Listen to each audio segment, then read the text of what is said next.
Schools of psychology.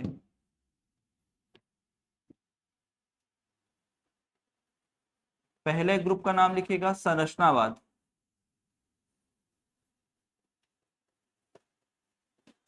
इसी को बोलते हैं अंतर्दर्शन।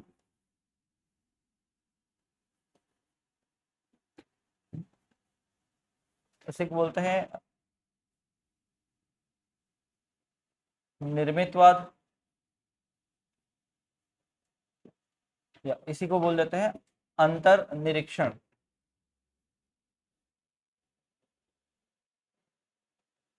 अंतर निरीक्षण कई सारे नाम हैं, तो मेन दो नाम, आप ये दो नाम ध्यान रखना ना, संरचनावाद और अंतर्दर्शन।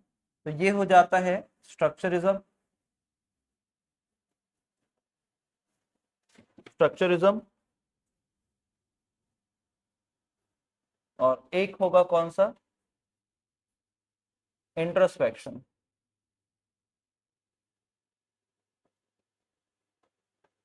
इंट्रोस्पेक्शन।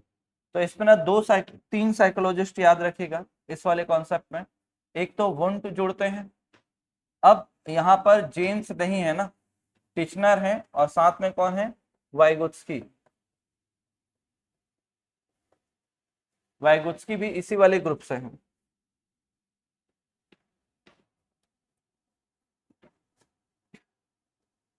फिर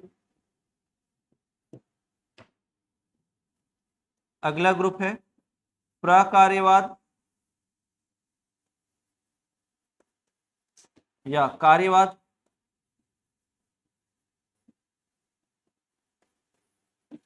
प्रकार्यवाद या कार्यवाद।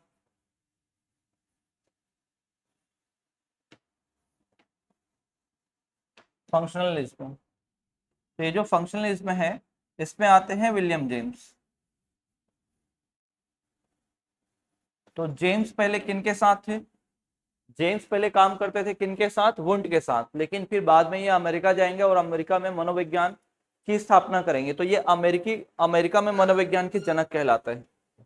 सेकंड नाम याद रखिएगा, जॉन डीवी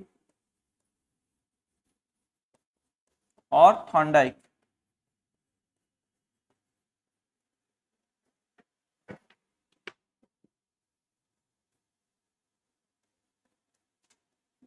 गेस्टाल्ट,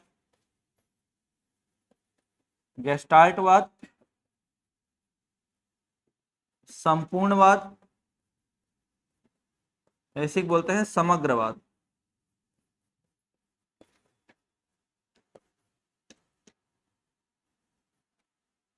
गेस्टाल्टवाद, संपूर्णवाद, समग्रवाद। तो इसी में आप देखिएगा, गेस्टाल्टिज्म,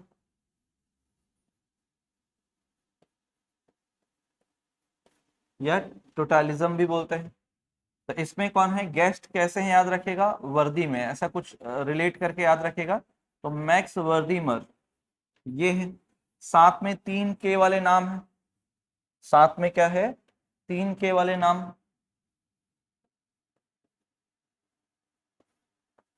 कोहलर, कोफ्का और कर्ट लेविन।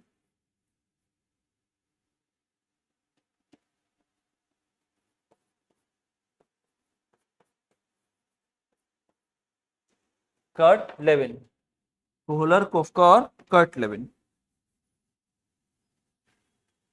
नेक्स्ट देखते हैं क्या, गेस्टाल्ट के बाद व्यवहारवाद, जिसको आप बहिर्दर्शन भी बोलते हैं।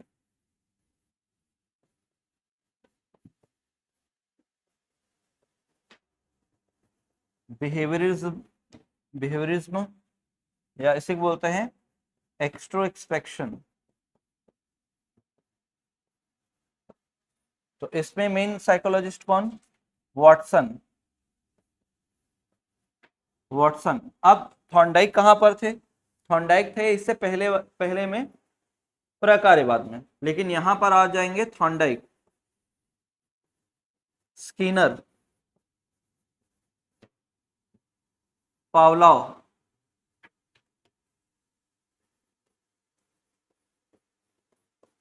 और कौन? हल, क्लार्क हल। तो ये सारे के सारे नाम आपके लिए इंपॉर्टेंट है। कैसे इंपॉर्टेंट है? क्योंकि यही नाम आप कहाँ पढ़ोगे? जैसे वॉटसन क्या लेकर आएंगे, एक कॉन्सेप्ट पढ़ते हो आप अधिगम में, व्यवहारवादी सिद्धांत और संज्ञानवादी सिद्धांत। तो व्यवहारवादी सिद्धांत में वॉटसन लेकर आते हैं सिद्धांत को, और वो क्या करते हैं, मतलब इस पे पहला प्रैक्टिकल किसका? थॉर्नडाइक का। थॉर्नडाइक ने किस पर? बिल्ली पर प्रैक्टिकल किया था। स्किनर चूहे पर करते हैं, पावलोव किस पर करते हैं? कुत्ते पर करते हैं। और फिर हल की अगर बात करें तो हल जैविक आवश्यकता सिद्धांत देते हैं। तो ये सबका नाम एक साथ, जहां पर भी आप पढ़ोगे तो इनका नाम क्या आएगा? एक साथ आएगा। तो ये सभी के सभी क्या है? व्यवहारवादी मनोविज्ञानी है। कैसे मनोविज्ञानी है? व्यवहारवादी मनोविज्ञानी है, ये ध्यान रखना है आपको। फिर आगे देखिएगा, आवश्यकता सिद्धांत।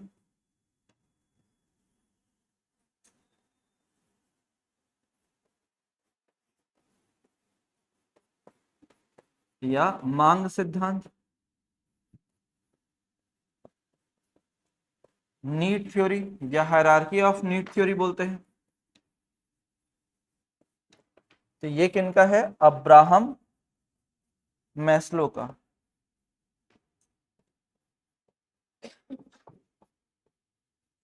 Abraham Maslow.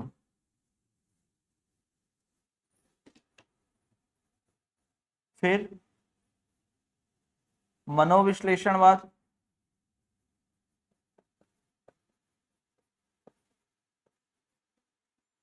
मनोगतिक, दो नाम लेते हैं, साइको एनालिसिस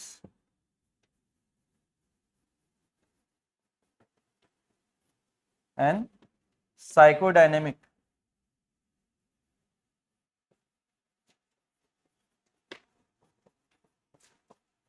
साइकोडायनेमिक तो कौन है? Sigmund Freud.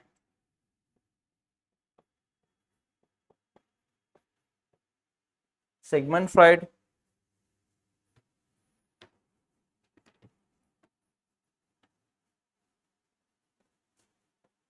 प्रेरकीय प्रायोजनवाद,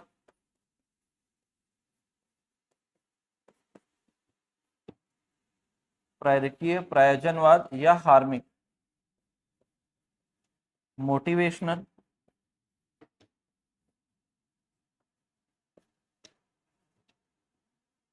पर्पोजिविज्म,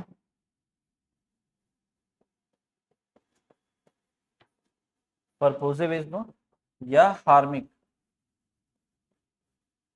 हार्मिक तो ये किसका है? William McDougall. William McDougall, William McDougall.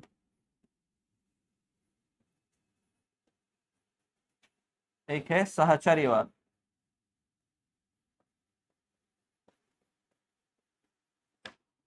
एसोसिएशनिज्म।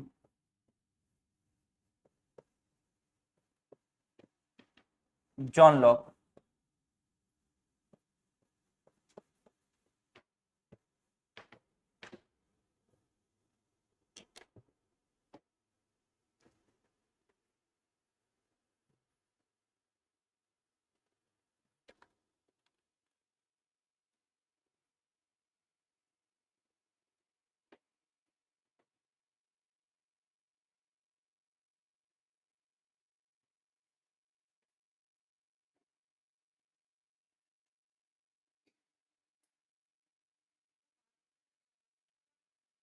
आवश्यकता या उसको बोलते हैं मांग सिद्धांत, आवश्यकता सिद्धांत या मांग सिद्धांत।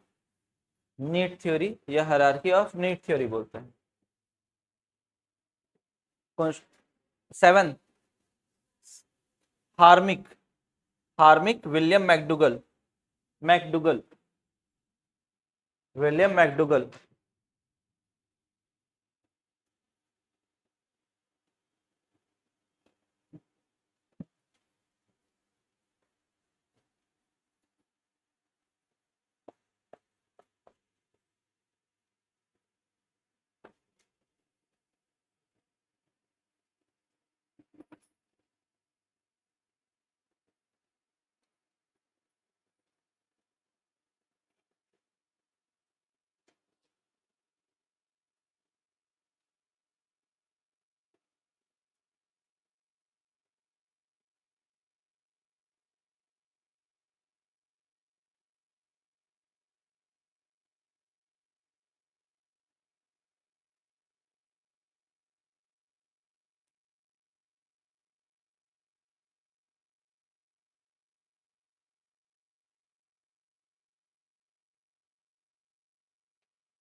बढ़े आगे।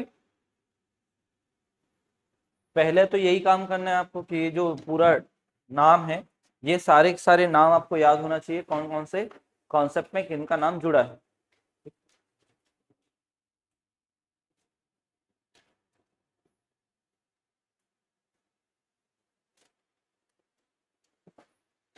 तो पहला कॉन्सेप्ट किसका है? संरचनावाद। पहला कॉन्सेप्ट किसका पढ़ते हैं आप? संरचनावाद कॉन्सेप्ट पढ़ते हैं। तो संरचनावाद वाला कॉन्सेप्ट आप पढ़ चुके हो कि किस पे इंपॉर्टेंस दिया गया था इनके द्वारा? चेतना। मैंने बताया था ये जो ग्रुप है ये कॉन्शसनेस को सपोर्ट करते हैं, ये वर्क ऑफ कॉन्शसनेस को सपोर्ट करते हैं, चेतना के कार्य। ये चेतना और व्यवहार दोनों को, ये वाला केवल व्यवहार, फिर व्यवहार के साथ आवश्यकता, व्यवहार के साथ अचेतन मन, व्यवहार के साथ उद्देश्य, व्यवहार के साथ अनुभव, ऐसे करके सबके सब। लेकिन वहां पर एक एलिमेंट क्या हो गया कॉमन? कौन सा? व्यवहार। कौन सा वर्ड कॉमन हो गया? व्यवहार। तो व्यवहार मेन की बन जाता है, लिखेगा। पहला हेडिंग डालिएगा।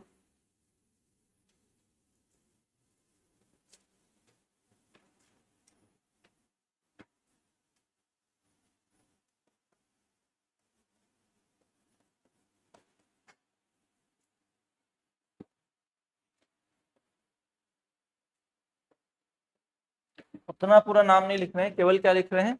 स्ट्रक्चरिज्म। तो स्ट्रक्चरिज्म या अंतर्दर्शन आप लिख सकते हैं। तो इस कॉन्सेप्ट को कौन प्रेजेंट करते हैं? Wilhelm wound. लेकिन कई कई बुक में इनका नाम विलियम वुंड ना लिखकर क्या लिख दिया गया है? William wound. तो अगर मान लो ऑप्शन में विल्हेम वुंड नहीं दिया है तो आप उस किसको टिक कर लेना? विलियम वुंड को। यहां तक समझ में है? और साथ में कौन कौन है इसके सपोर्ट में?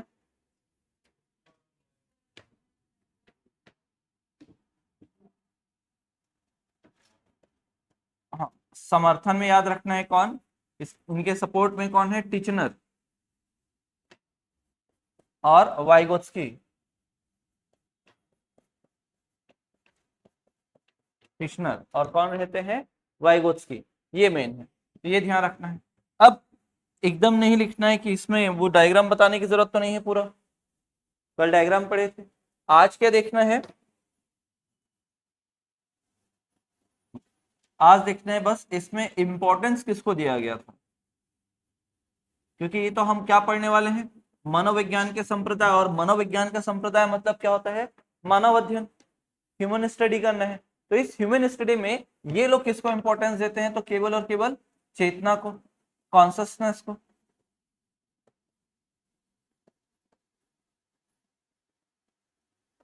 कॉन्शसनेस को इन्होंने क्या दिया था? इंपॉर्टेंस दिया था। ये बात समझ में आई? अब इसको लेकर इन्होंने क्या किया था? एक्सपेरिमेंट भी किया था, प्रयोग।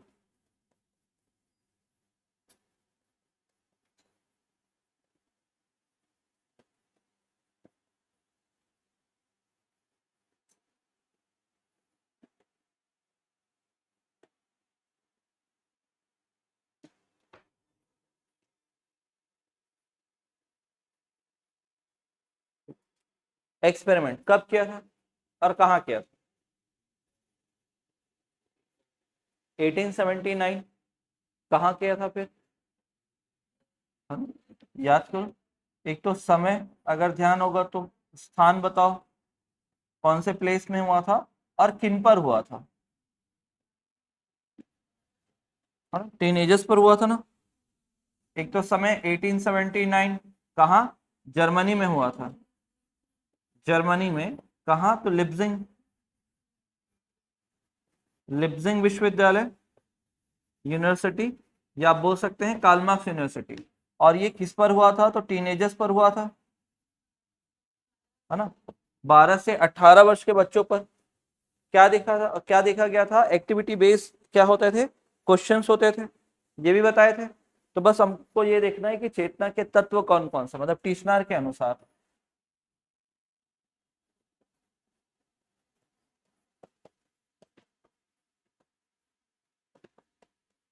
अकॉर्डिंग टू टीचनर इन्होंने क्या बताया? चेतना के कौन से तत्व होने चाहिए?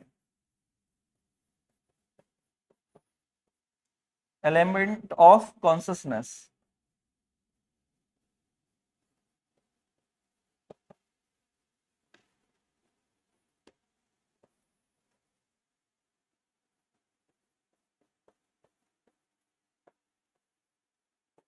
Element of consciousness. तो एलिमेंट ऑफ कॉन्सियसनेस में तीन एलिमेंट की बात होती है। कितने एलिमेंट की बात होती है? तीन एलिमेंट की बात होती है कि तीन एलिमेंट होते हैं। एक एलिमेंट की बात होती है संवेदना, सेंसेशन। एक होता है भाव, इमोशन।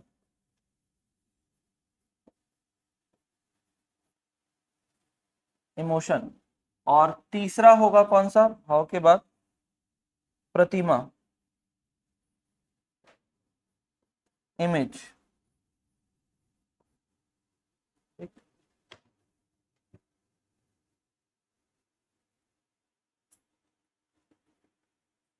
प्रतिमा या इमेज।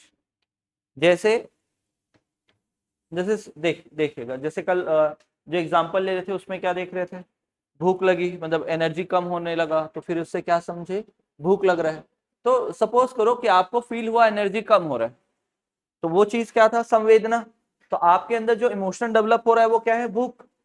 वो क्या है? भूख। अब आपके दिमाग में क्या आएगा? खाना। तो उसका इमेज आपके दिमाग में आने लगेगा। उसका इमेज आपके दिमाग में क्या होगा? आने लगेगा। ठीक है।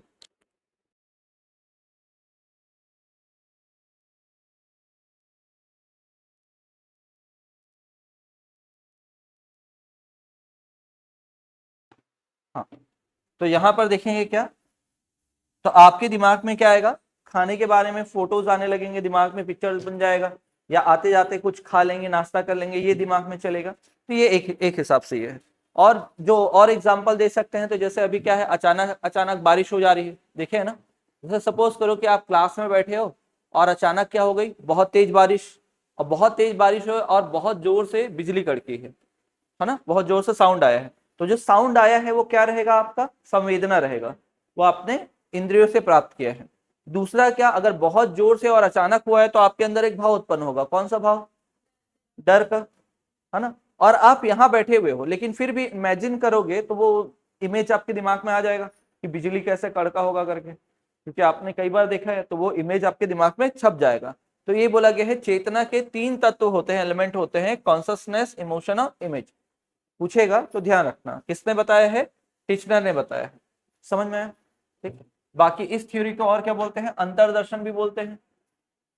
बाकी नहीं लिखा रहा ना, क्या लिखे थे इसमें देखो लास्ट में, क्या आपने लिखा है कि गतिविधि आधारित प्रश्न पूछे जाते थे। इसी कारण क्या बोल दिया गया है इसको? अंतरदर्शन विधि बोला गया है। क्या बोला गया है? अंतरदर्शन। समझ में आया? आगे देखिएगा, अगला कौन सा कॉन्सेप्ट है?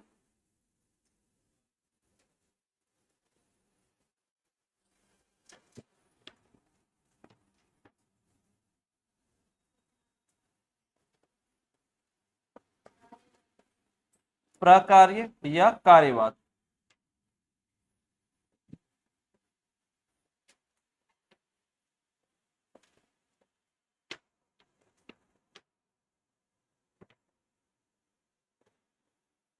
फंक्शनलिज्म। फंक्शनलिज्म। तो जो फंक्शनलिज्म वाला जो कॉन्सेप्ट है, एक तो पहले तो ये देखना है कि इसमें शुरुआत कौन करते हैं इसको? William James.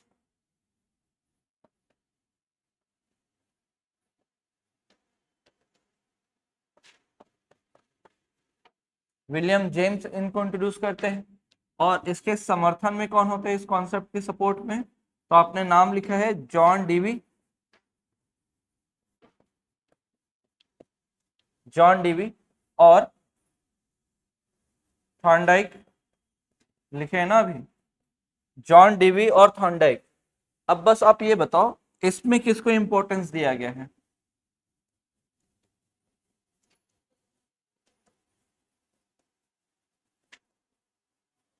इंपॉर्टेंस दिया गया है चेतना के कार्य या मानसिक संक्रियाओं को।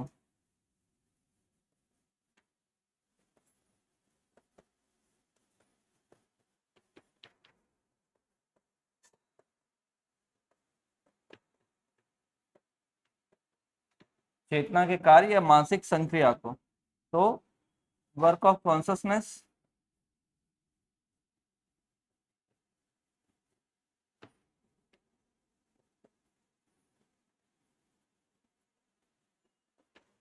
और मेंटल प्रोसेस, मेंटल प्रोसेस, इसको इंपॉर्टेंस दिया गया। अब कहीं ना कहीं इसको भी लेके प्रयोग तो हुआ होगा। अगर मान लीजिए किसको लेके प्रयोग हुआ था, चेतना को लेकर, तो इसको लेकर भी कहीं ना कहीं प्रयोग हुआ होगा। तो प्रयोग कहाँ हुआ है देखिएगा, एक्सपेरिमेंट।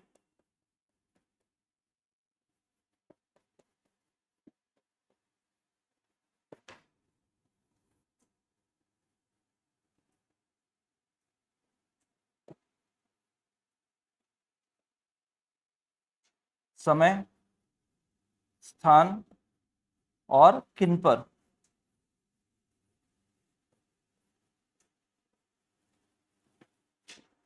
तो ये लंबा चलता है इन लोग का प्रैक्टिकल, 90 से चालू होकर 96 तक चलता है। कहाँ, अमेरिका में।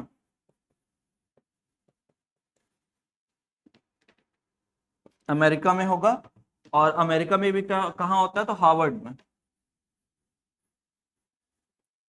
हार्वर्ड यूनिवर्सिटी में। किन पर होता है, तो यहाँ भी वही टीनेजर्स पर।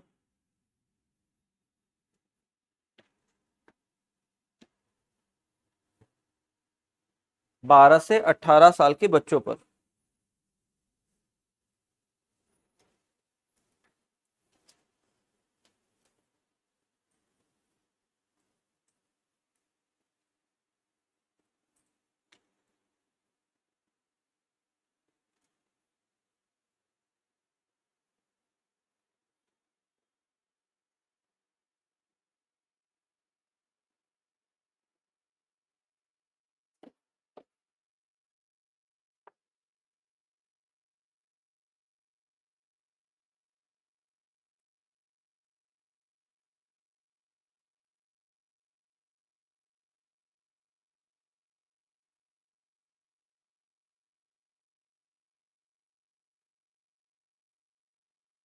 वह यहाँ तक।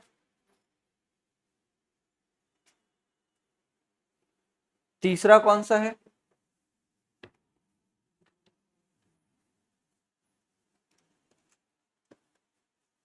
गेस्टाल्ट। गेस्टाल्टवाद, ये इसी को हम क्या बोलते हैं, समग्र या संपूर्णवाद।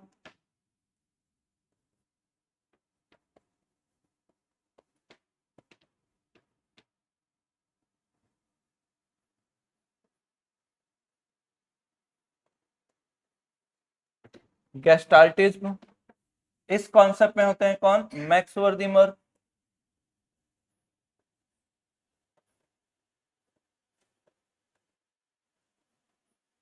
मैक्स वर्दीमर, इस मैक्स वर्दीमर में आप देखेंगे समर्थन। समर्थन की अगर बात करें तो आप देखते हैं क्या, एक कौन है, कोहलर। याद करो 3 K वाले व्यक्ति हैं यहाँ पर।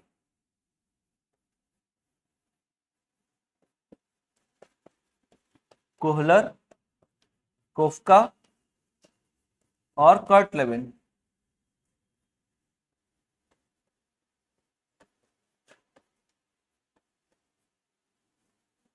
कोहलर, कोफ्का और कर्ट लेविन। कोहलर, कोफ्का और कर्ट लेविन।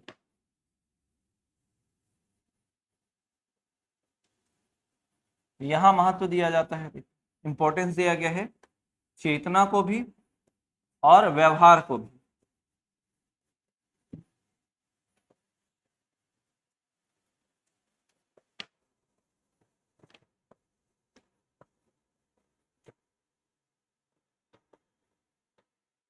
मतलब ये बात कर रहा है क्या, हमको अगर किसी पर्सन को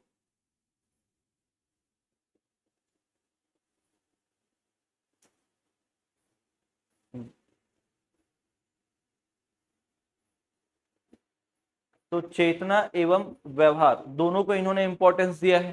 तो दोनों को इंपॉर्टेंस दिया है तो कैसे, इसी कारण एक तो ये इंटरनली स्टडी कर रहे हैं और ये क्या कर रहे हैं, एक्सटर्नली। दोनों आंतरिक और बाह्य दोनों परिस्थितियों में क्या किया जा रहा है, अध्ययन किया जा रहा है। इसी कारण ये क्या बन जाता है, समग्र या संपूर्णवाद बन जाता है। इसी कारण इसको क्या बोलते हैं, समग्र या संपूर्णवाद बोलेंगे। इसको लेकर भी एक्सपेरिमेंट होना है, प्रयोग।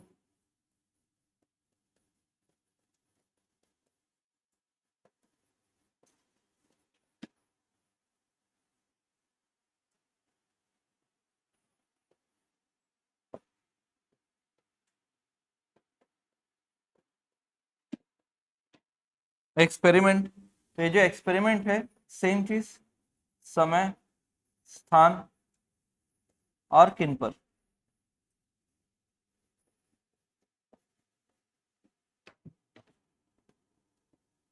1912 कहाँ, जर्मनी। 1912 जर्मनी।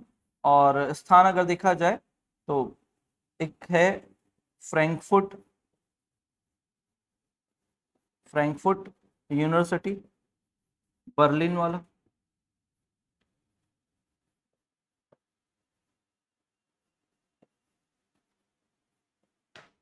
फ्रैंकफर्ट यूनिवर्सिटी कहाँ, बर्लिन।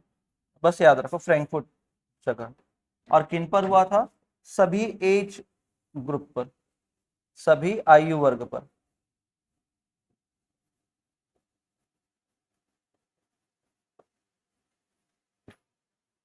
सभी आयु वर्ग पर।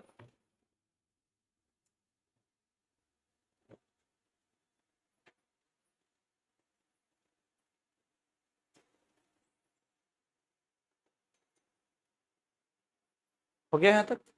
अब यहीं से ना एक छोटा सा कॉन्सेप्ट समझिएगा। ये जो वर्ड है, कौन सा वर्ड आपने वर्ड लिखा हुआ है, कौन सा, गेस्टाल्ट, कौन सी भाषा से आया है। गेस्टाल्ट जो वर्ड है इंग्लिश में, गेस्टाल्ट जो लिखा हुआ है वो कौन सी भाषा से ओरिजिनेट है, जर्मन लैंग्वेज से। कौन से लैंग्वेज से बना हुआ है, जर्मन। लेकिन यही जब यूरोप में गेस्टाल्ट जब बोला जा रहा था तो आगे जब चलकर कहा जाता है, ब्रिटेन। और ब्रिटेन में कौन सा लैंग्वेज, इंग्लिश। तो इंग्लिश में जब इस पे ग्रुप बनने लगे तो उसको गेस्टाल्ट ना बोलकर क्या बोलने लगे, गेस्टाल्टिज्म बोलने लगे। क्या बोलने लगे, गेस्टाल्टिज्म। अगर प्योर फॉर्म में अगर गेस्टाल्ट वर्ड लिखा हुआ है और बोलेगा कौन सी भाषा से बना हुआ है, तो आप बोलेंगे क्या, जर्मन लैंग्वेज का वर्ड है। किसका, जर्मन लैंग्वेज में। लेकिन इसी जर्मन लैंग्वेज के वर्ड को ब्रिटेन में या ब्रिटिश लोग क्या बोलने लगे, गेस्टाल्टवाद, गेस्टाल्टिज्म।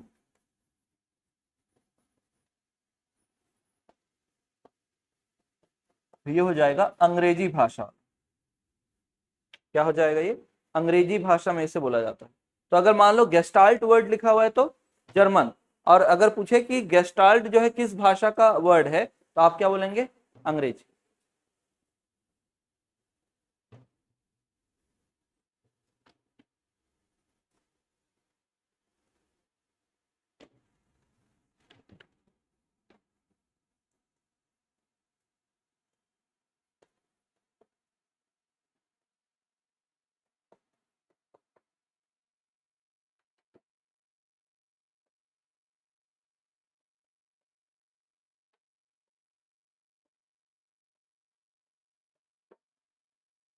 Teaching formula,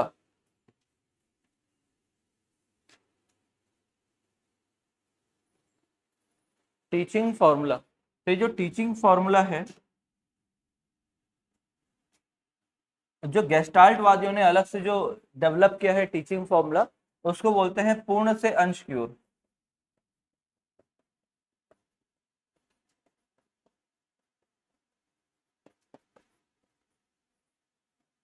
from whole to part, from whole to part.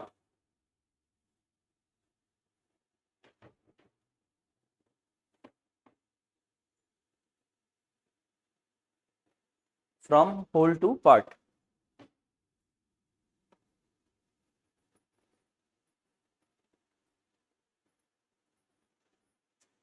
क्या होता है होल टू पार्ट,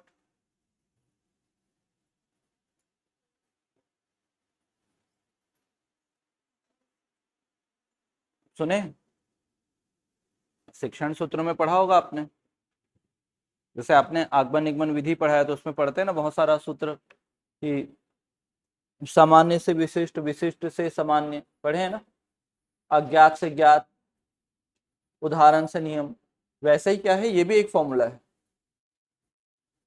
वैसे ही क्या है, ये भी एक क्या है, फॉर्मूला है। क्या होता होगा उसमें, जैसे उदाहरण से नियम में क्या समझते हैं, पहले एग्जाम्पल देंगे और फिर उसके बाद नियम बताएंगे, है ना। पहले एग्जाम्पल देते हैं फिर नियम बताते हैं, ठीक है। तो वही क्या है आपका यहाँ पूर्ण से अंश है। पूर्ण से अंश का मतलब क्या होता है कि जब आप बच्चों को क्या करते हैं, एक ओवरव्यू देते हैं पहले कि हमको ये पढ़ना है। आपने क्या दिया, ओवरव्यू दिया, तो ओवरव्यू देते हैं तो पूरे कॉन्सेप्ट को छोटा छोटा करके बताते हैं कि ये पढ़ना है। अब फिर उसके बाद एक जो पार्ट आपने बताया होगा उसके पूरे डिटेलिंग करते चलेंगे, मतलब एक एक अंश को और डिटेल में बताएंगे।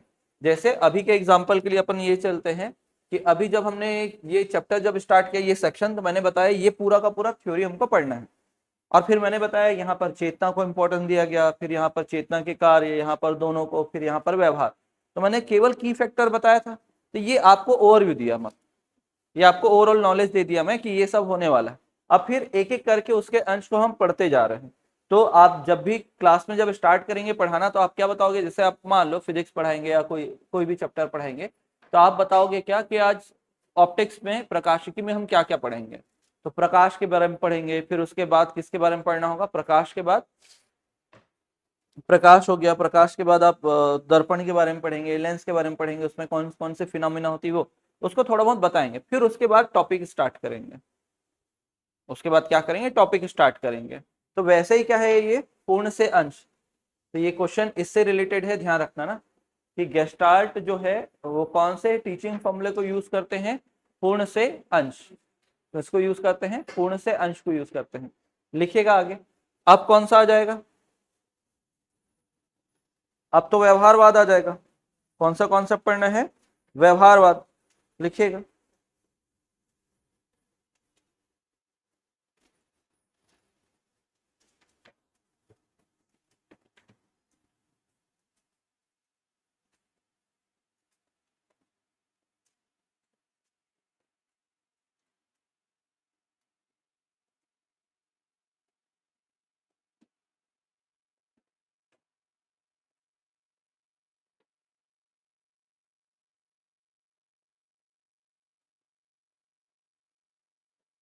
बिहेवियरिज्म कॉन्सेप्ट किन का है, वॉटसन,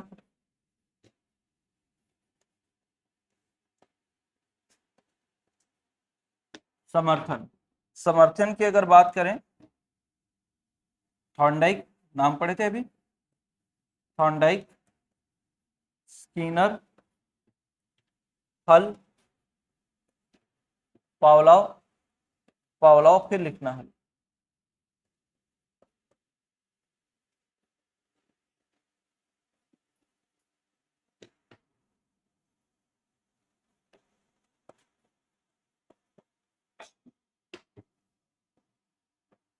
किसको इंपॉर्टेंस दिया गया था, केवल व्यवहार, कुछ और जुड़ा था क्या इसमें, नहीं कुछ और नहीं रहेगा, केवल इन्होंने इंपॉर्टेंस दिया था behaviour on, importance given to only behaviour.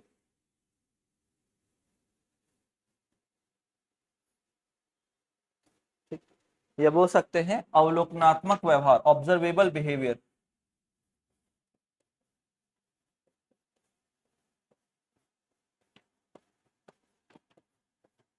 किसको इंपॉर्टेंस देते हैं, अवलोकनात्मक व्यवहार को महत्व दिया था, ऑब्जर्वेबल बिहेवियर, ऑब्जर्वेबल बिहेवियर को इंपॉर्टेंस दिया गया था। अब देखते हैं क्या यही जो प्रैक्टिकल हुआ होगा कब हुआ होगा,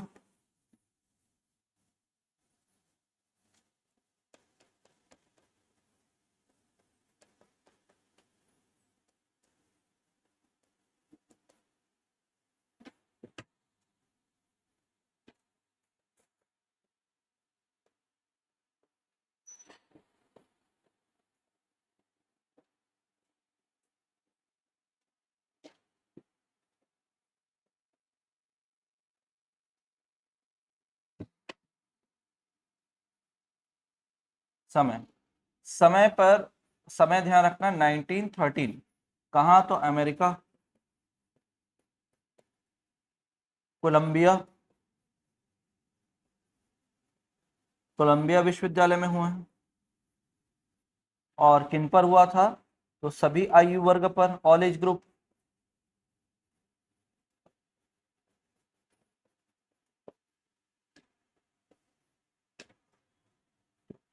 ये क्या है, अवलोकनीय व्यवहार का अध्ययन करता है।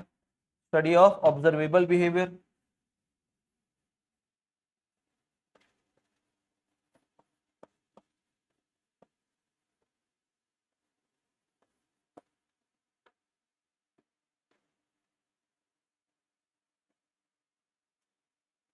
क्या किया जाता है इसमें? अवलोकनीय व्यवहार का अध्ययन किया जाता है।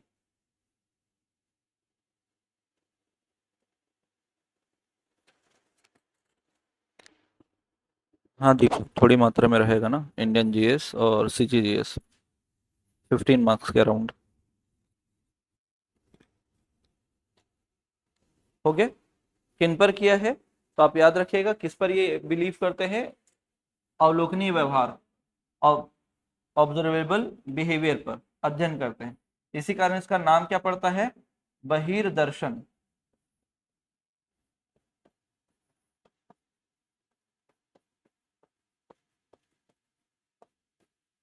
एक्सट्रोस्पेक्शन।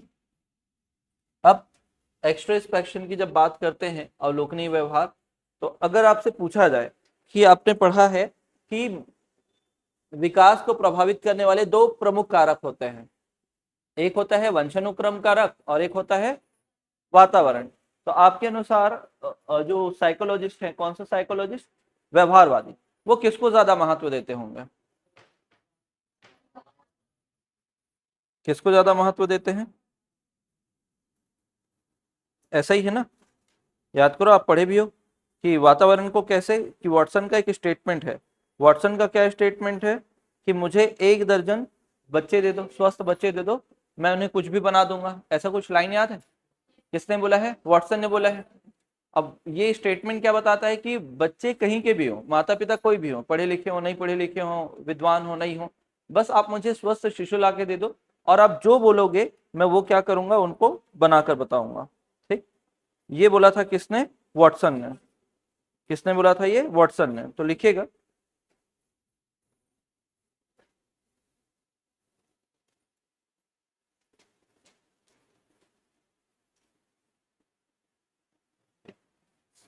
व्यवहारवादी मनोविज्ञानी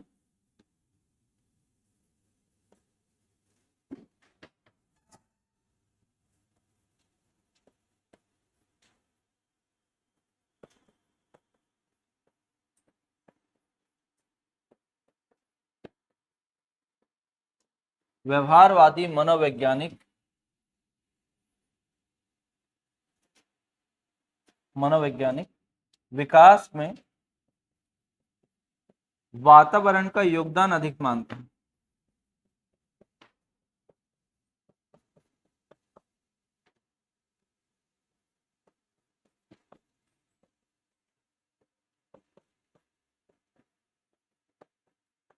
वातावरण का योगदान अधिक मानते हैं। जो behaviourist psychologist state that the development is affected by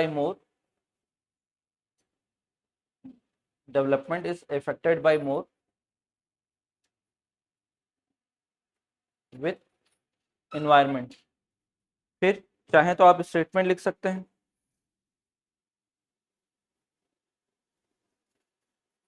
कौन सा है स्टेटमेंट?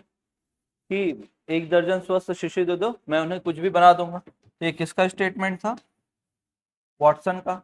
तो स्टेटमेंट, कथन,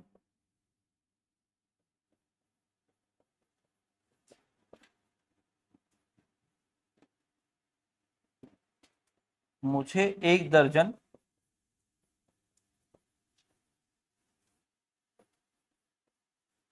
स्वस्थ शिशु दे दो,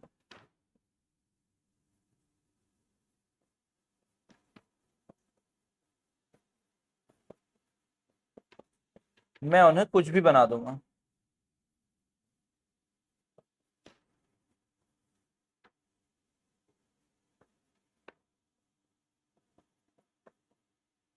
मतलब उनका स्टेटमेंट ऐसा है कि कुछ भी बोलो, डॉक्टर, इंजीनियर, वकील, कुछ भी बोलो, मैं उन्हें बना दूंगा। तो ऐसे इनका स्टेटमेंट है। तो give me a dozen healthy child, I will make them anything. Give me a dozen healthy child, I will make them anything.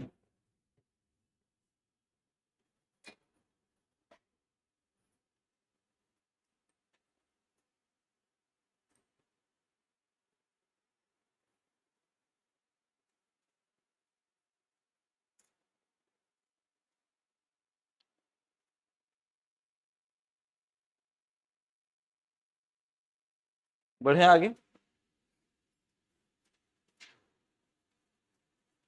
अगला कौन सा है कॉन्सेप्ट,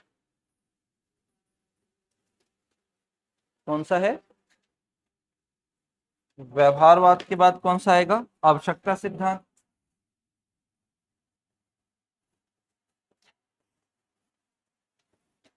या मांग का सिद्धांत?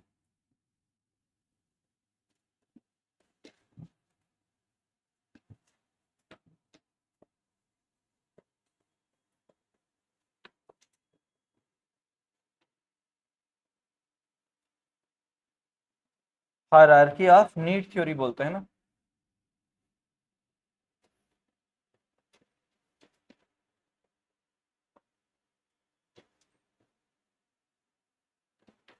हायरार्की ऑफ नीड थ्योरी या नीड थ्योरी बोल सकते हो, ये कॉन्सेप्ट है अब्राहम मैस्लो का। किसका है? अब्राहम मैस्लो का। तो ये जो अब्राहम मैस्लो का ये जो कॉन्सेप्ट है, इसमें इन्होंने इंपॉर्टेंस किसको दिया था?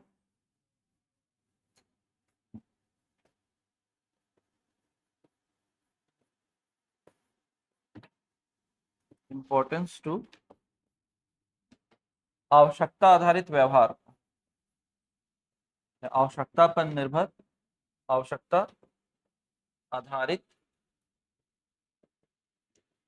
व्यवहार, नीड बेस्ड बिहेवियर को।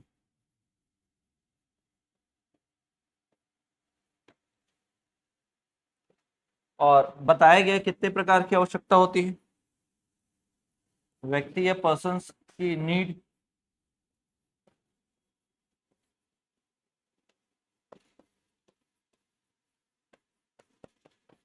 व्यक्ति की आवश्यकताएं, need of needs of person.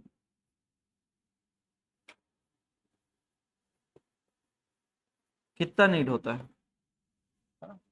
5 प्रकार के बताए गए। किसी भी पर्सन की कितने टाइप की नीड होती है? 5। तो 5 प्रकार की आवश्यकताओं को बताया गया।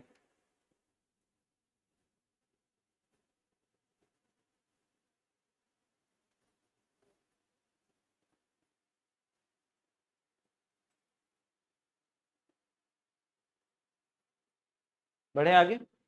5 प्रकार की आवश्यकताएं कौन कौन सी? 5 प्रकार की आवश्यकताएं।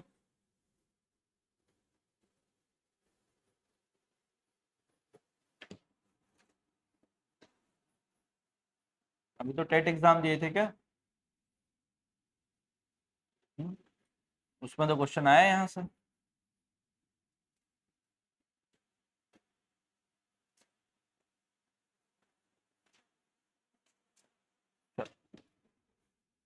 पहले देखिएगा, शारीरिक या दैहिक आवश्यकता।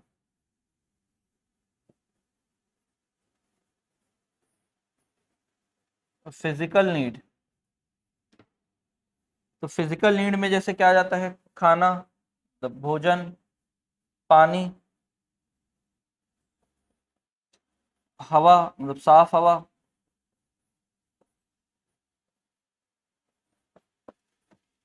अच्छी जगह,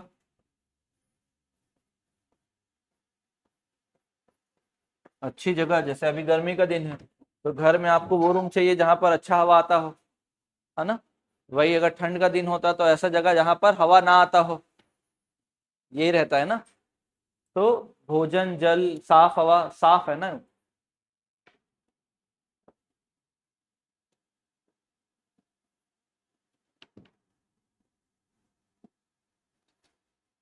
साफ हवा।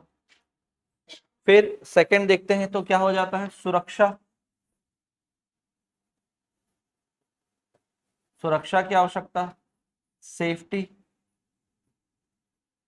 Need of safety. तो नीड ऑफ सेफ्टी में क्या क्या आ जाएगा? नौकरी होना चाहिए, संपत्ति होना चाहिए, बीमा होना चाहिए ना? जैसे इंसान अपना नहीं कराएगा लेकिन अपने गाड़ी बाइक लोग का करवाता है बीमा, है ना, इंडिया में तो है ऐसा, ठीक है। अपना इंश्योरेंस नहीं है, लेकिन गाड़ी का बीमा करा के रखते हैं, नया गाड़ी है कुछ हो गया तो वाला। नौकरी, खासकर सरकारी नौकरी में क्या मिलता है आपको, सुरक्षा मिलता है कि एक आध दिन मन नहीं हुआ तो नहीं जाएंगे।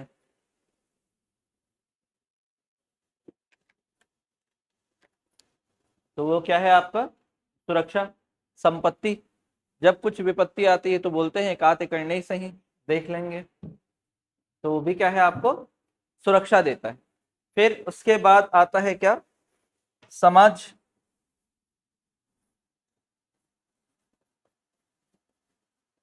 समाज, लव बिलोंगिंग।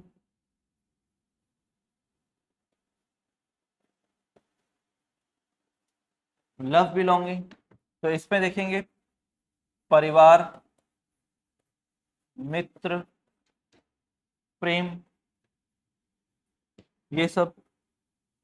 फिर सम्मान, रिस्पेक्ट, तो रिस्पेक्ट के लिए क्या चाहिए आपको, पद और प्रतिष्ठा चाहिए, पोस्ट एंड डेजिग्नेशन।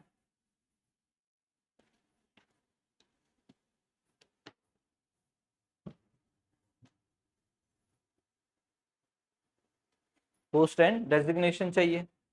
फिर उसके बाद देखते हैं क्या, यहां आप देखते हैं आत्मानुभूति या आत्मसिद्धि।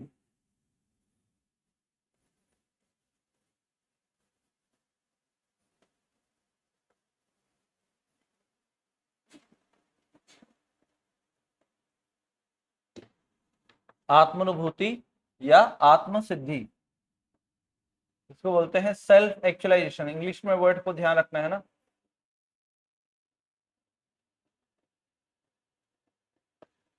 सेल्फ एक्चुअलाइजेशन, तो इस सेल्फ एक्चुअलाइजेशन में मतलब क्या होता है, आंतरिक सुख या आनंद।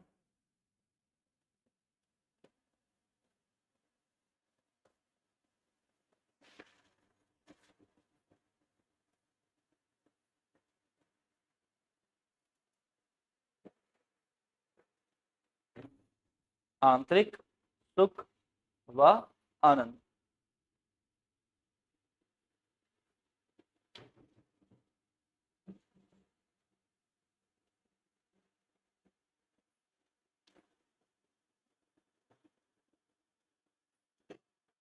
आंतरिक सुख व आनंद, तो ये पूरा क्या है आपका स्टार्टिंग है कॉन्सेप्ट।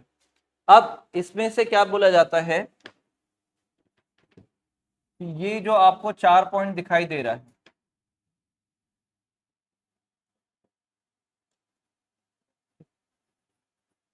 तो 4 पॉइंट है, 1 2 3 और 4, ये 95% लोगों को तो यही चाहिए। क्या चाहिए कि एक तो खाना पीना मिले, पैसा मिले, दूसरा घर वाले खुश रहें, यार दोस्त रहें, और समाज में फुल इज्जत रहे, सम्मान रहे, ये बोलते हैं।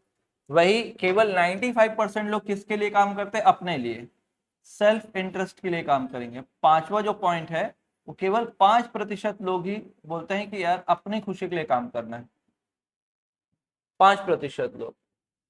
फिर इसके बाद देखते हैं क्या, ये जो नीचे के 3 हैं इसको बोलते हैं हम निम्न स्तरीय आवश्यकता, लो लेवल ऑफ नीड।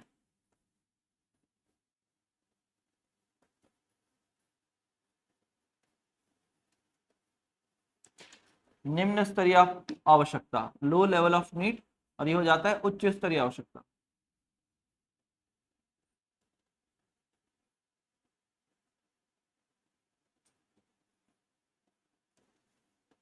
उच्च स्तरीय आवश्यकता, हाई लेवल ऑफ नीड।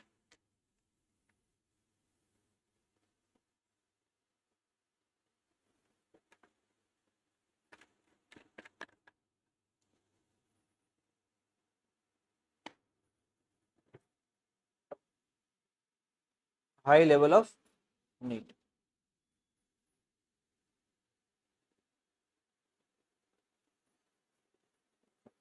हमारे इंडिया में ये 3 चीजें तो आपको आसानी से मिल जाती है, जैसे अभी जिस पोजीशन में है ये तो मिल ही जा रहा है ना। खाना पीना घर वाले दे ही दे रहे हैं, यहाँ आने के लिए पैसा भी दे दिए हैं, ठीक है, बाहर वाले कुछ भी बोले, आपको अपना बच्चा मान के ही चलते हैं, कुछ भी गलती हो जाए ठीक है, गलती हो जाता है करके मान जाते हैं।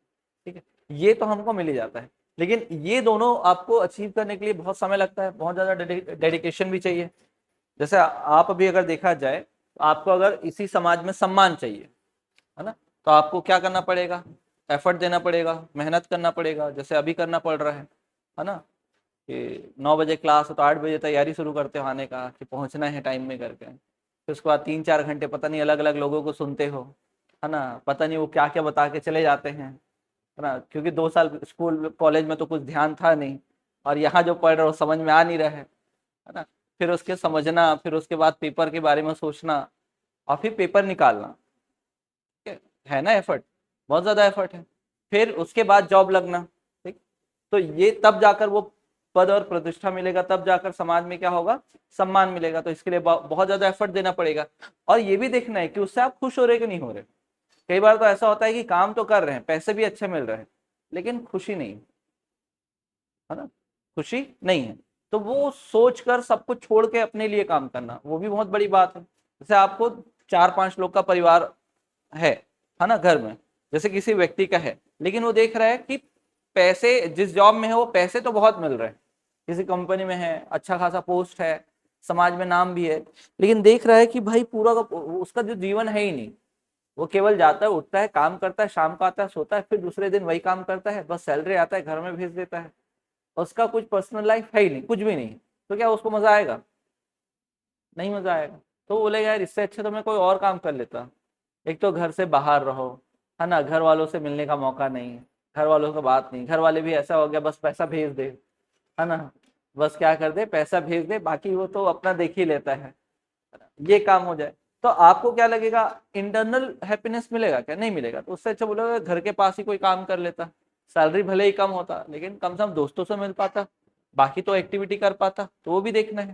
ठीक, तो जैसे देखो, अब जैसे समाज में अगर है, तो समाज में अभी हमको कोई नहीं जानता। जैसे हम अभी अगर अपनी बात करें तो समाज में कोई नहीं जानता।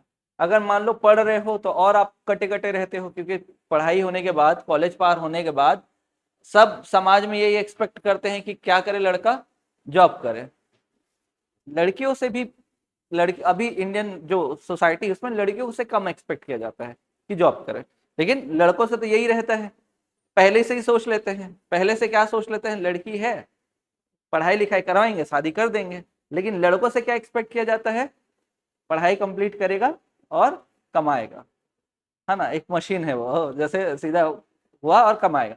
तो आप सोचो कि समाज में आप हो, और अगर मान लो आपके पास जॉब नहीं है और आप पढ़ रहे हो, तो 1-2 साल से, तो आप किसी अपने फैमिली फंक्शन में जाओगे तो वहां पर क्या बोला जाता है, पूछा जाता है बार बार क्या कर रहे हो, पूछते हैं ना, तो अपने पास आंसर होता नहीं, बस कर रहे हैं कुछ, है ना, और सामने वाला बोलता है ठीक है आ गया तो खाना खा के चले जाना, ठीक है, बिना खाना खाए मत जाना, यही बोलेगा सामने वाला, क्योंकि और तो कुछ बोलेगा नहीं।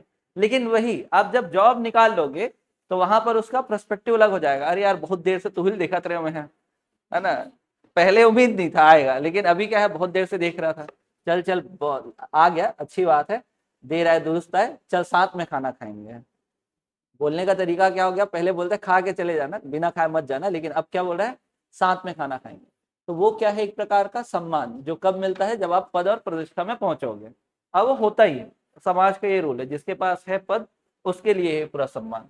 फिर जैसे एक मूवी आई थी 3 इडियट, उसमें एक कैरेक्टर होता है, वो बनना चाहता है फोटोग्राफर, देखे 3 इडियट, है ना, तो उसमें एक बनना चाहता है फोटोग्राफर, उसके पिता उसको बोलते हैं कि यार बाद में खुद को कोसोगे, मतलब दोस्तों के पास बड़ा घर होगा, बड़ा गाड़ी होगा, ठीक है, तो तुम अपना फोटोग्राफी से कितना कमा लोगे, क्या कर लोगे? तो बोलता है क्या, छोटा घर होगा, छोटा गाड़ी होगा, लेकिन मैं खुश रहूंगा।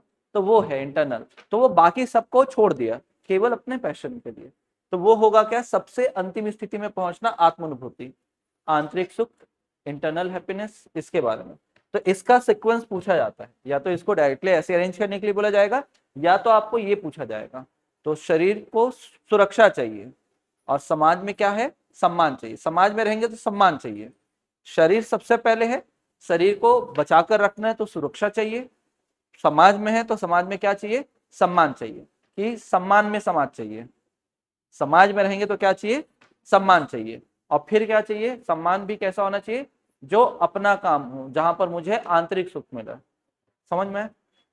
ठीक। कई बार तो इस संसारिक जीवन से ही लोग दुखी हो जाते हैं, बोलते हैं सब शिव के पास चलते हैं, है ना। तो एक इसके एग्जाम्पल दिया था मैं कि पिछले साल देखो ना, कुंभ था, कुंभ मेले में बहुत सारे लोग आए थे, उसमें तो आईआईटी पास वाले भी आए थे। कुछ याद है, कुछ फेमस हुआ था नाम, कुछ क्या, आईआईटी वाले बाबा, है ना, क्या नाम था उनका, कुछ अभय सिंह नाम था। तो ऐसा कुछ कॉन्सेप्ट है, समझ में आई है? अगला देखिएगा, अगला कौन सा कॉन्सेप्ट था, अगला है मनोविश्लेषणवाद। इसी को बता रहा हूँ, बस छोटा सा, मतलब एक ही हिस्सा बस बता रहा हूँ। 6 नंबर, मनोविश्लेषणवाद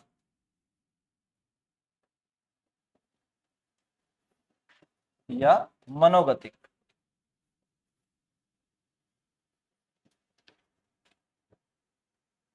मनोगतिक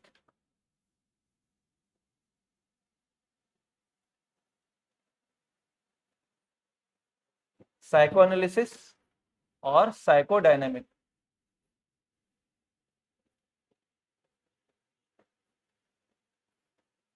साइको डायनेमिक, तो ये है कौन सा आपका, सिगमंड फ्राइड।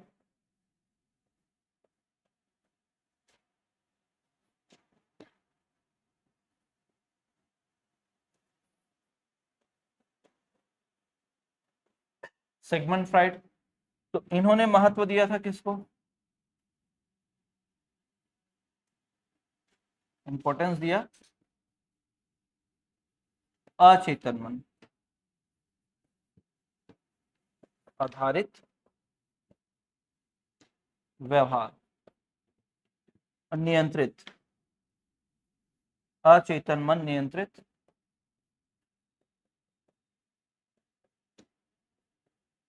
व्यवहार।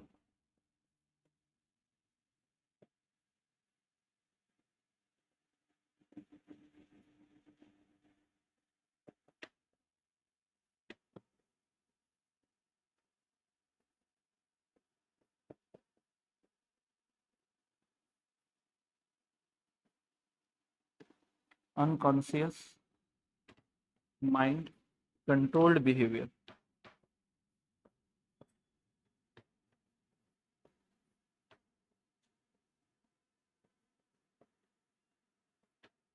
Uncontrolled mind behaviour, uncontrolled mind behaviour में जैसे हमने पढ़ा था ना, इनके मन के सिद्धांत कितने बताए थे, मन के स्तर इन्होंने, ठीक है, 3। अभी बताते हैं ना अचेतन मन क्यों बोला गया है, हुआ यहाँ तक? तो एक टेबल ही बना लेते हैं, ये हो गया ना। एक टेबल बनाइएगा जिसमें एक होगा मन के स्तर, लेवल ऑफ कॉन्सियसनेस,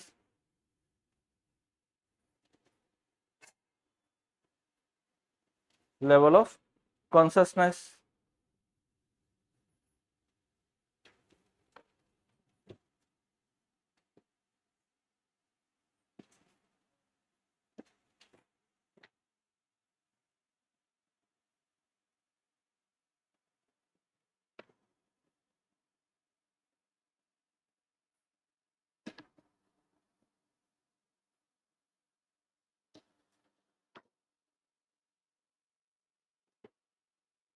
कुछ ऐसे टेबल बना लीजिए।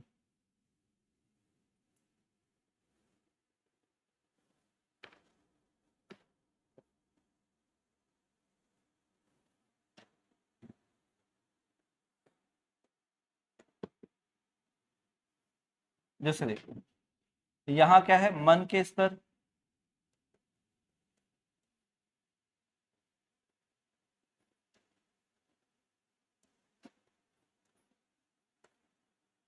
इसका विकास कौन से स्टेज में होगा, डेवलपमेंट कब होता है इनका, फिर इसका नेचर कैसा होता है, प्रकृति,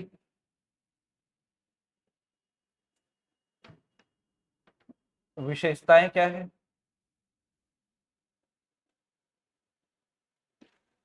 कैरेक्टरिस्टिक्स,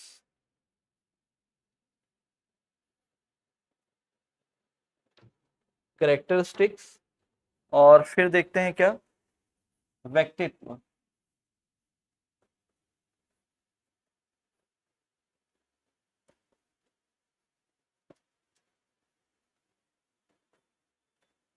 पर्सनैलिटी। तो यहां पर मैं पहला पॉइंट लिखा हूं और वो क्या लिखा हूं, सेकंड। मतलब इसमें दो चीजों को मैं बता रहा हूं, किसके कॉन्सेप्ट में, सिगमंड फ्राइड के कॉन्सेप्ट में। तो जो पहला है आपको लिखना है वो है अचेतन मन।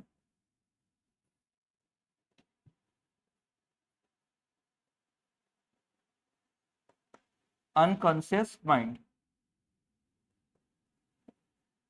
अनकॉन्शियस माइंड डेवलप कब होता है, तो शैशवावस्था में, इन्फेंसी स्टेज में।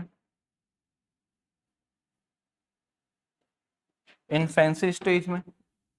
दूसरा देखते हैं प्रकृति कैसा होता है इसका, तो सुखवादी होता है, हेडोनिस्टिक।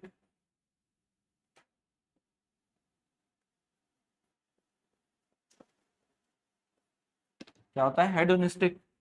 फिर उसके बाद विशेषता क्या होता है, जैसे इसी में क्या होता है, सारे संवेग इसी में है, संवेग,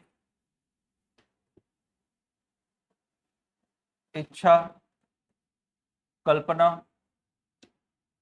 मतलब हमारे सारे इमोशन, सारे डिजायर एंड सारे इमेजिनेशन इसी प्रकार के, इसी मन में होते हैं। इमोशंस, डिजायर एंड इमेजिनेशंस, ये सारे इसी में हैं। ठीक? फिर अगला देखते हैं, अर्ध या अवचेतन मन।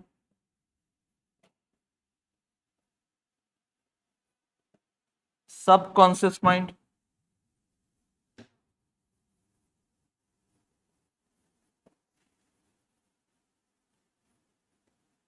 सब कॉन्शियस माइंड कब डेवलप होता है, बाल्यावस्था में।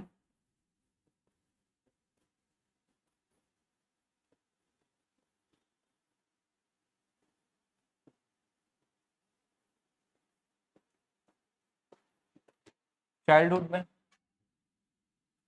और फिर उसके बाद देखिएगा चाइल्डहुड में डेवलप होता है, और इसमें देखिएगा सुखवादी, तो ये होता है क्या, वास्तविकतावादी।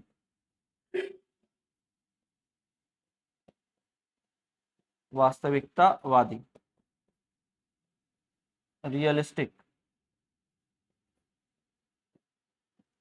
तो इसमें क्या देखते हैं, सही गलत में अंतर करना।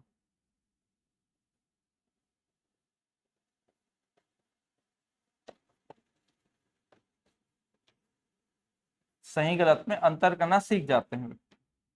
और फिर लास्ट देखते हैं,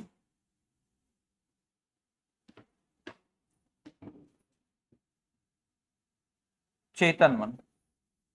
ये दिखेगा ना लास्ट में, पेन दिखे, पेन चेंज करो, दिख रहा है, अचेतन मन। तो ये क्या हो जाएगा, कॉन्शियस माइंड।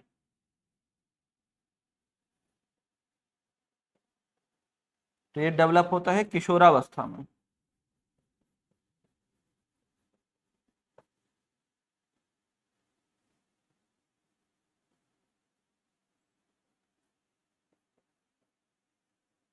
अडोलसेंस।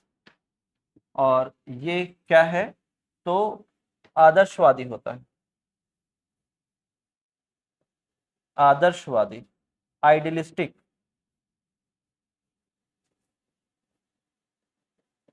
आइडियलिस्टिक। तो ये जो आइडियलिस्टिक है, इसमें आप देखते क्या है, तो नैतिक एवं सामाजिक मूल्यों को की समझ होती है, मोरल एंड सोशल वैल्यूज को, understanding of moral and social values.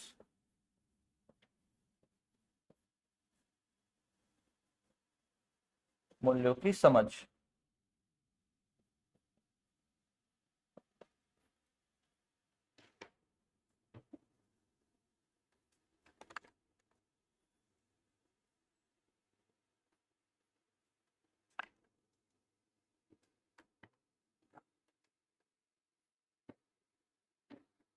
नैतिक एवं सामाजिक मूल्यों की समझ होती है, understanding of moral and social values, ये देखने को मिलेगा।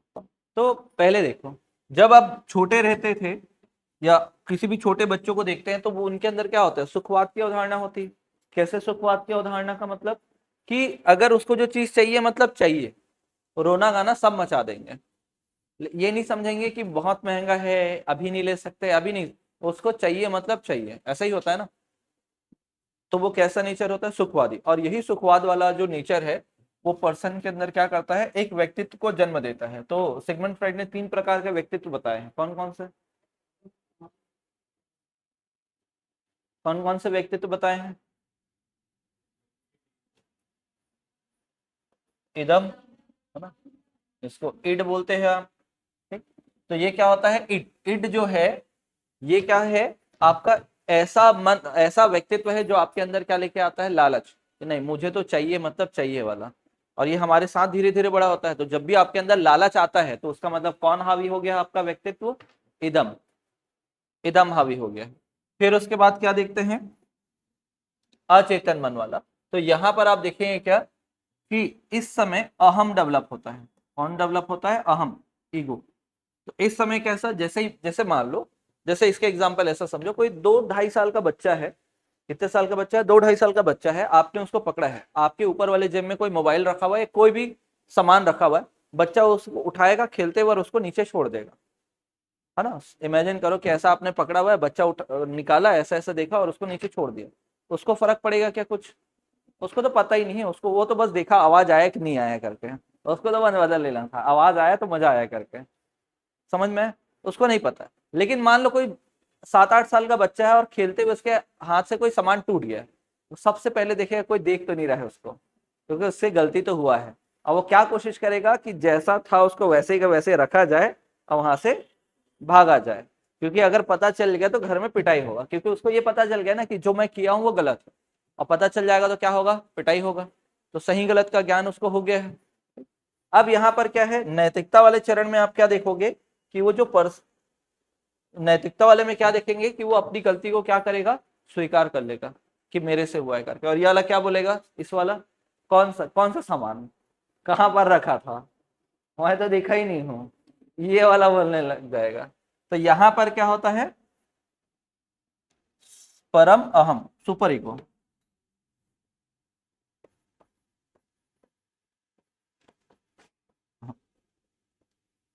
Super ego. तो अभी भी हमारे अंदर ये तीनों प्रकार के व्यक्तित्व है, अभी भी हमारे अंदर क्या है, तीनों प्रकार के व्यक्तित्व हैं। एक व्यक्तित्व क्या हो जाता है, बहुत ज्यादा हावी हो जाता है हमारे ऊपर, कोई एक, हमारी जो पर्सनैलिटी है वो कोई एक हावी हो जाते हैं। यदि कोई ऐसा पर्सन हो जो केवल क्या करे, अपने लिए सोचे, है ना, होते हैं ना कई पर्सन केवल अपने लिए सोचे, तो वो उस पर कौन सा व्यक्तित्व हावी है, इदम, कि काहे दूसरे दूं, सब मेरा है वाला, ठीक है। फिर सुपर ईगो क्या होता है कि मैं क्या करूंगा, बाकी सबको दे देता हूँ, मेरे तो इसमें ही गुजारा हो जाएगा, ठीक है। जैसे एपीजे अब्दुल कलाम, एपीजे अब्दुल कलाम अपने सैलरी का कुछ भी हिस्सा अपने पास नहीं रखते थे, उनके पास कोई प्रॉपर्टी नहीं है, 4 जोड़ी कपड़े मिले थे, कॉपी किताब मिला था, टेबल मिला था, चेयर मिला था, बस उनका रूम पूरा खाली, उनके पास कोई प्रॉपर्टी नहीं। सब कुछ उन्होंने क्या कर दिया था, दान कर दिया था, जो भी सैलरी आती थी सब दान में जाता था। और क्योंकि खाना तो राष्ट्रपति थे तो मिलता ही था, और प्लस वो पूर्व राष्ट्रपति थे, साथ में भारत बहुत सारा उनको अवार्ड मिला था, तो इसके कारण क्या मिला था उनको, अलग से रहने का जगह मिला हुआ था, खाने पीना सब था वहां पर, तो सारा कुछ वो क्या करते थे, दान कर देते थे। तो वो वाला जो नेचर है वो क्या कहलाता है आपका, परम अहम कहलाता है, कि भाई मैं क्या करूंगा, बाकी सबको दे देते हैं। और ये क्या है, अहम, ये दोनों के बीच में बैलेंस बना के रखता है, ना तो इधर जाना है ना तो इधर जाना है, जो मेरा है मेरा है, जो मेरा नहीं है वो मैं नहीं रखूंगा। तो बताओ कौन से प्रकार का व्यक्तित्व सबसे अच्छा है? अच्छा, हम लोग के लिए यहाँ, ठीक, बताओ सबसे अच्छा व्यक्तित्व कौन सा?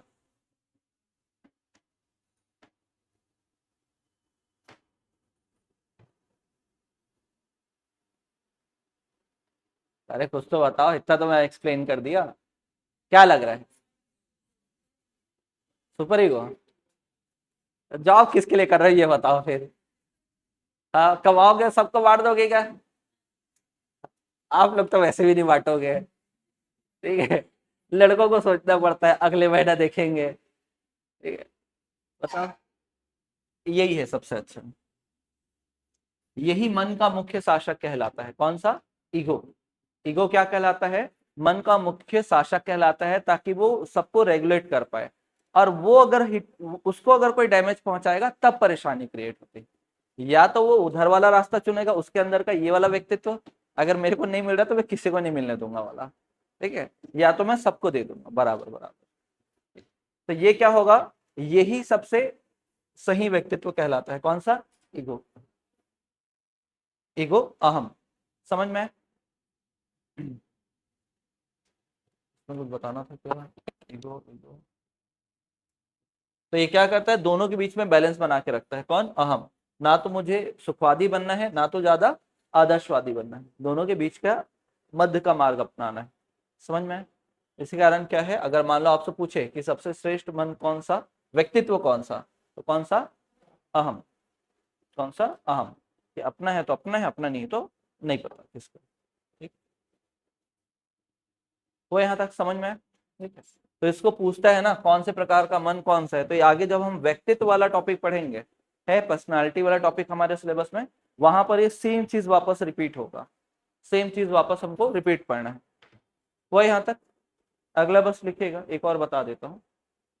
मतलब इसमें एक और ये दो कॉन्सेप्ट हुए ना, मन के स्तर और व्यक्तित्व, बाकी तो इनकी विशेषता पढ़ रहे थे अभी आप इसमें। ठीक। दो, तीसरा कॉन्सेप्ट लिखिएगा, बर्फ का सिद्धांत।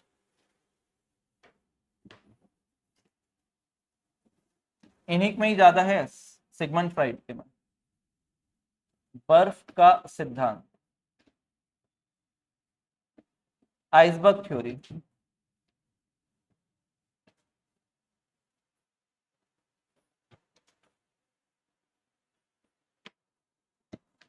Iceberg theory. तो इस आइसबर्ग थ्योरी में क्या बोला जाता है कि जो आपका क्या होता है, वाटर, पानी होता है, और उसमें आप क्या देखते हो, एक बर्फ को तैरता हुआ देखते हो आप। एक बर्फ को तैरता हुआ क्या करते हैं आप, देख पाते हैं। तो वो जो ऊपर जो दिख रहा है वो केवल और केवल क्या होता है आपका, 10% हिस्सा होता है। क्या होता है? केवल 10% हिस्सा होता है, और 90% हिस्सा तो दिख ही नहीं रहा होता है। तो उसी प्रकार हमारा मन का स्तर है। मन का स्तर जो दिख रहा है वो क्या है आपका, चेतन मन है, कॉन्शियस माइंड है।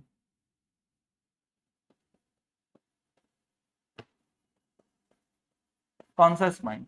और जो नहीं दिख रहा है वो क्या है हमारा, अचेतन मन है।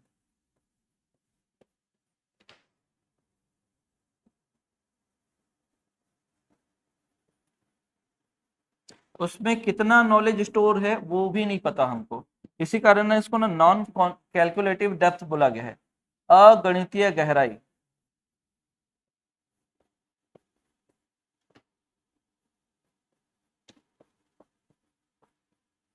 क्या बोला गया है? अगणितीय गहराई होती है, क्योंकि हमारा सारा इमोशन कहाँ पर है, संवेग, इच्छाएं, जो भी जानकारी है, जैसे बाइक चलाने का, भाषा का, किसको क्या बोलते हैं, सारा का सारा कहाँ स्टोर्ड है, आपके अचेतन मन में। जब इसकी जरूरत पड़ती है तो ये कहाँ पहुंचता है, इस वाले रीजन में। ठीक। जितना सारा नॉलेज है आपको वो सब कहाँ पर जाकर स्टोर होता है, अचेतन मन में। और चेतन मन क्या करता है, उसको रिकॉल करते हैं। जैसे आपको अभी मान लो जैसे होता था ना, कुछ सामान के लिए भेजा गया है, जैसे हम लोग जब छोटे थे तो सामान के लिए भेजा गया तो उसको ना दोहराते दोहराते जाते थे, आधा किलो ये लाना है, आधा किलो ये लाना है, वहां जाते थे और भूल जाते थे इतने बार रिपीट करने के बाद। ठीक है। या आप रिपीट नहीं करके जा रहे हो तो भूल ही जाएंगे। फिर उसके बाद वापस आते थे, क्या मंगवाए थे करके, फिर वापस जाते थे। ऐसे ही होता था। तो वो क्या होता था, बताया तो गया है लेकिन याद नहीं आ रहा है, क्योंकि वो कहाँ चले जाता है, आपके अचेतन मन में। जरूरत पड़ती है तो तुरंत उसको रिकॉल किया जा सकता है। तो ये एक स्टोरेज जैसा है आपका, ध्यान रखना। तो ये बर्फ का सिद्धांत तो किसने दिया है, सिगमंड फ्राइड ने दिया है। किसने दिया है, सिगमंड फ्राइड ने। और भी बहुत सारे सिद्धांत हैं, तो इतना काफी है आज के लिए। तो ये जो कॉन्सेप्ट पढ़े उसमें और भी है ना, जैसे हम लोग क्या पढ़ेंगे, सिगमंड फ्राइड के अनुसार संवेग पढ़ेंगे। इमोशंस, दो टाइप के इमोशंस बताते हैं। इमोशंस बताने के बाद हम लोग पढ़ेंगे एक कॉन्सेप्ट, लिबिडो। लिबिडो बताया गया है कि all type of group of energies को क्या बोला गया है, लिबिडो बोला गया है। फिर एक पढ़ते हैं क्या, नार्सिसिज्म। कौन सा कॉन्सेप्ट पढ़ते हो, नार्सिसिज्म, स्वमोह का भाव। ये बच्चों में क्या होता है, अपने आप से प्रेम करने का भाव होता है। तो ये हो जाएगा 6 पॉइंट। और उसके बाद देखेंगे क्या, मनोलैंगिक विकास, साइकोसेक्सुअल डेवलपमेंट। उस साइकोसेक्सुअल डेवलपमेंट में एक कॉन्सेप्ट आता है इलेक्ट्रा ओडिपस का, सुने हो? याद तो नहीं आ रहा है सर। इलेक्ट्रा ओडिपस सुने नहीं सुने? क्या होता है ओडिपस में, क्या होता है?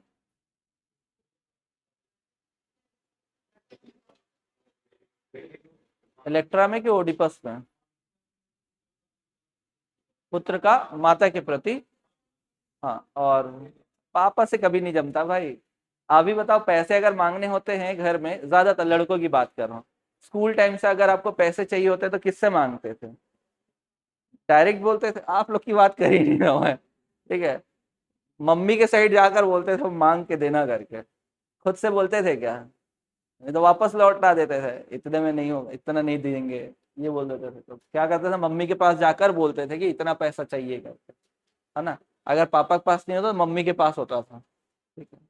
गर्ल्स का कैसे, पापा से डायरेक्ट मांगते हैं? अपने पास गृह मंत्रालय होता है अलग से, कभी कभी वहां से भी फाइनेंस हो जाता है। यहाँ तक समझ में आया? तो अगले क्लास में यहीं से आगे बढ़ेंगे, अब थोड़ा बाकी है, मतलब आधे घंटे का बाकी, मतलब आधे घंटे 15 मिनट का बाकी है। कौन सा? Sigmund Freud. और उसके बाद आधे घंटे में कंप्लीट हो जाएगा। कौन कौन सा आपका? साहचर्यवाद है और एक है प्रेरकीय, तो वो कंप्लीट हो जाएगा। उसके बाद होगा क्या? शिक्षा मनोविज्ञान।